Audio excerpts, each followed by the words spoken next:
ពេលដែលខ្ញុំប៉ុស្តិ៍វីដេអូទៅមានអ្នកសួរមិត្តភក្តិអីគាត់សួរផ្ទាល់ថាចុះឃើញតាគេថានៅស្រុកខ្មែរអត់លុយបានអាហ្នឹងធ្វើម៉េចខ្ញុំអាចបញ្ជាក់បានថាចំពោះ Facebook គឺឥឡូវហ្នឹងវាអត់ទាន់មានលក្ខខណ្ឌណាដែលអាចមិនមានលក្ខខណ្ឌណាដែលអាចគេអត់ទាន់បើកឲ្យស្រុកខ្មែរយើងរកលុយទេក៏ប៉ុន្តែនៅតែមានវិទ្យុបាយសម្រាប់អាចរកលុយបានជាមួយ Facebook នៅក្នុងស្រុកខ្មែរតែបើចំពោះ YouTube ហើយនិង TikTok គឺអាចរកលុយបានហើយអត់ទៅគ្រប់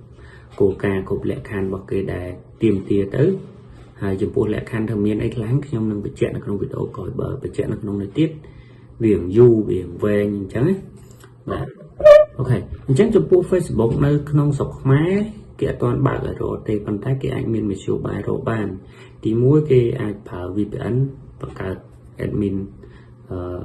តាមរយៈ VPN ហ្នឹងដូច admin នៅក្រៅប្រទេសចឹងតែយើងអាចកាន់នៅក្នុងស្រុកខ្មែរបានជាពិសេសអ្នកខាងធ្វើ content កាត់ដើរគឺ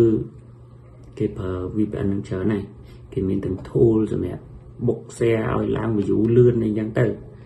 ខេប៉ុន្តែសម្រាប់ពួកយើងអ្នកបង្កើតមាតិកា original គឺត្រូវការសំទីម្ដងលក្ខខណ្ឌដែលអាចរកលុយនៅស្រុកខ្មែរបាននៅពេលដែលអ្នកមើលច្រើនគ្រប់គោលការណ៍យើងអាចស្នើ Right Manager ដែលយើងអាចការពារទាំង content របស់យើងកុំឲ្យគេយកទៅចម្លងផុសបន្តអីចឹងទៅទី1ទី2គឺនៅពេលដែលយើងមាន Right Manager ហើយយើងនឹងអាច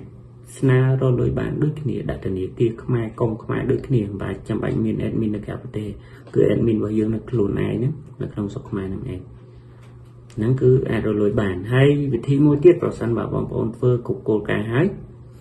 ឃើញ load ប៊ូតុងសម្រាប់ឲ្យ set up នៅលើ Facebook ដូចដែលខ្ញុំដាក់បង្ហាញនៅលើអេក្រង់នេះអញ្ចឹងនៅពេលដែលវា load ដាក់ថា set up ឬក៏កំណត់ហ្នឹងអ្នកនរគ្នាអាចតាក់ទងមកខ្ញុំបានខ្ញុំនឹងតាក់ទងទៅអ្នកដែលគាត់រៀបចំអានឹងឲ្យគេជួយកាន់ page ឲ្យហើយគេនឹងកាត់ភាគរយទៅតាមនឹងឯងបាទអូខេអញ្ចឹងខ្ញុំចង់បញ្ជាក់តែប៉ុណ្្នឹងទេនៅក្នុងវីដេអូថ្ងៃនេះឲ្យដឹងថានៅក្នុងស្រុកខ្មែរយើងក៏មានវិធីដែលអាចរកលុយបានជាមួយ Facebook ដែរហើយចំពោះ YouTube គឺដឹងតែអូខេយើងអាចរកលុយបាន 100% ធ្វើតែវីដេអូឲ្យច្រើនទៅមានអ្នកមើលច្រើនទៅគឺដឹងតែបានលុយ